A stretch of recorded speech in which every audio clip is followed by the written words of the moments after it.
Hello guys, Saraswati পুজো উপলক্ষে সবাই ভিড় করে অঞ্জলি দিচ্ছি। দেখে বুঝতেই পারছো সবাই অঞ্জলি দেওয়ায় ব্যস্ত।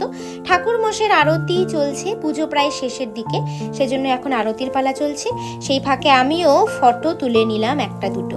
সরস্বতী পুজোয় ফটো না তুললে কি হয়? ভালো লাগে বলো? বসে আছি, কখন প্রোগ্রাম শুরু হবে। ব্যাস, শুরু হয়ে গেছে প্রোগ্রাম, ধামাকাদার প্রোগ্রাম। শুনেছো চারদিকে কত হুল্লোড়? ওরে বাবা, শুনে বুঝতেই পারছো ডান্স ডান্স আর ডান্স। দেখতে দেখতে যেন চোখ দুটো ধাঁধিয়ে গেল।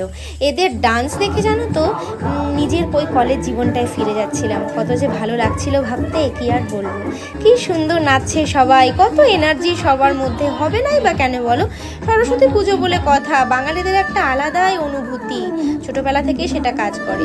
সবাই ভীষণ সুন্দর নেচেছে, এটা কিন্তু বলতেই হবে। তোমরাই বলো। সন্ধ্যা আরতি, আমিও করে নিলাম সন্ধ্যা আরতি। সবাই বলছিল করো করো বলে, সেজন্য করে নিলাম সন্ধ্যা আরতি। আমার এই ছোট্ট মিনি ব্লগটা যদি ভালো লেগে থাকে তবে আমার চ্যানেলটি প্লিজ সাবস্ক্রাইব করে দিও। ভালো থেকো সবাই।